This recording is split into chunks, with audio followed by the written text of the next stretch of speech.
this is kind of surreal. You know, I've heard your voice since I was a kid, so it's really cool. It's weird, huh? So we'll dive right in. What was your first reaction when you were told that Patrick would have his own show? Sheer terror, night sweats. Uh, you know, Patrick had always worked for me because he was in context with SpongeBob. Mm-hmm. So now you're telling me it's a Patrick show. How will that work? You know, and then hearing from, excuse me, hearing from Mark Ciccarelli and Vincent Waller, their wonderful concept, and realizing how moored it was to the SpongeBob universe in terms of its dynamics and sensibilities. Even though they were creating all these new characters and relationships, it was of so much of the world. I got really excited, you know, and it's I'm so grateful, and we get to see Patrick, you know, in kind of a different arena of imagination. Yeah, since he's in kind of a different element, do you approach performing for Patrick differently here than you would in SpongeBob? No, I mean, with such a great elemental character like Patrick, it really is just all about the moment and what he's coping with, right? You know, and I've been, when you've done a character for over 20 years, you know, it's all there, you know, and almost never do we have a moment that's jarring. You know, it's really within the context of the character that we know. Awesome. And you mentioned, you know, you've done this for so long. What's it like to be such a big part of a huge multi-generational, you know, show? Because I watched it as a kid. My little cousins watch, like every kid loves watching SpongeBob. So what's that like? It's crazy, man. There's nothing that prepares a person for this.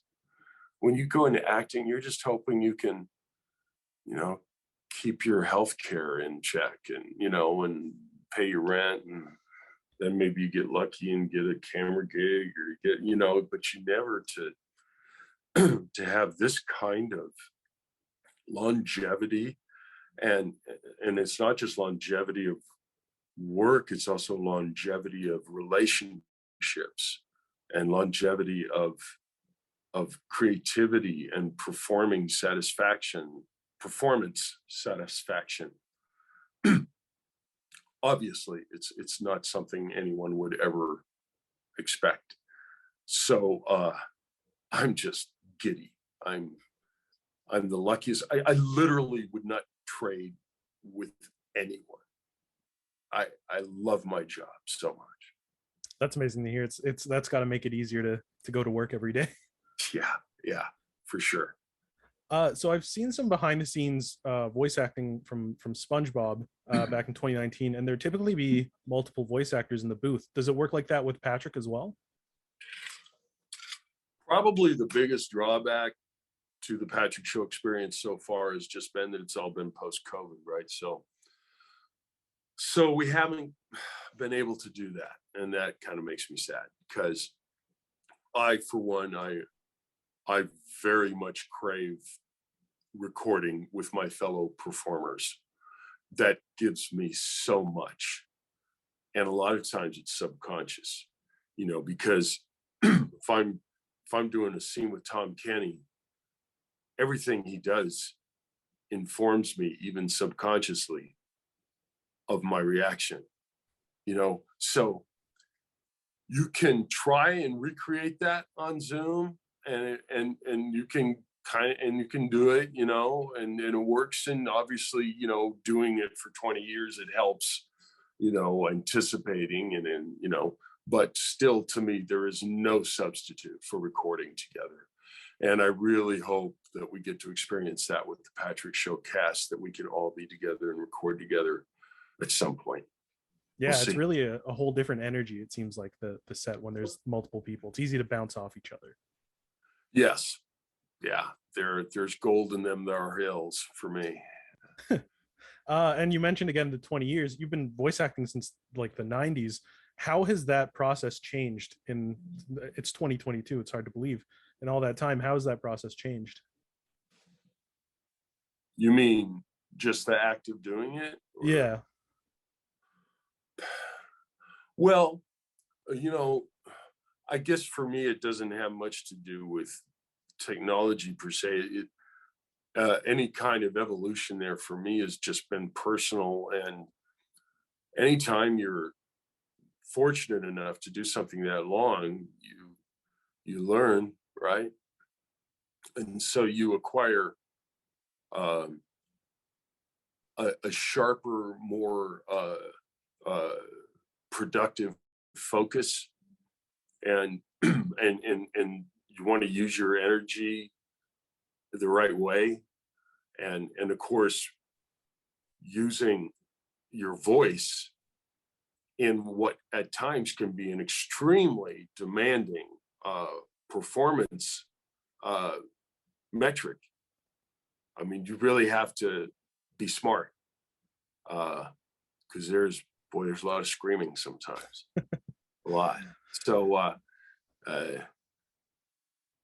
that's one of the things that where it always reminds me that Tom Kenny is a freak of nature, because I don't know anyone else that could do what he's done and still have a voice. I he's incredible, and we have these really powerful voices. I mean, Roger Bumpus. I mean, one of those episodes where Squidward just gets beat beat to crap. you know, Yeah. I, he he really has to bring it. Yeah. It's intense. Clancy Brown also has a really powerful, dynamic voice. Uh, Same with D. Bradley Baker and some of the other people that work on it. Carolyn has a very powerful voice too. Um, Carolyn Lawrence, who's the voice of Sandy. So you learn things like that, right? Yeah.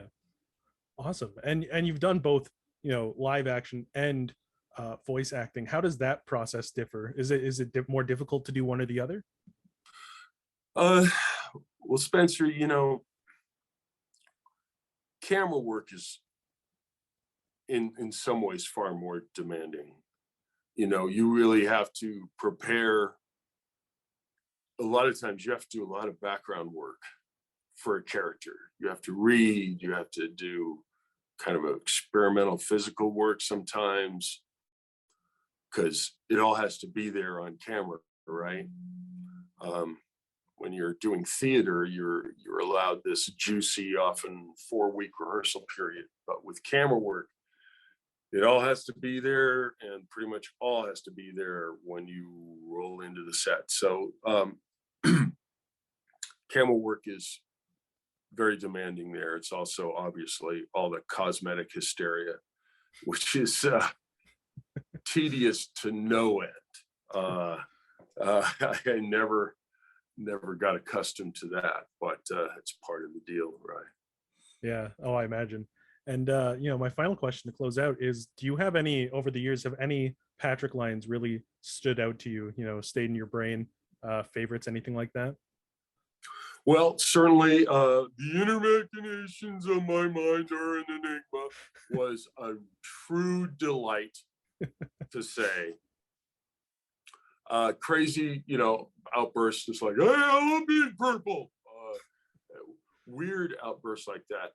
One of my favorite lines really is Squidward's from the pilot, when he's worried that SpongeBob's going to get the job at the Krusty Krab, and he sees that Mr. Krabs has sent him on a fool's errand. Hey, go to get me a spatula with port and starboard attachments and hydro and all this stuff. So he's relieved, right? So SpongeBob runs off, and Squidward comes up to Krabs and goes, "A hydro what? Oh, Mr. Krabs, you're horrible." That will always be one of my favorite lines in any kind of content. That's an awesome one. Well, thank you so much for taking the time to do this. It's been really cool talking to you. You bet, Spencer. Nice talking with you.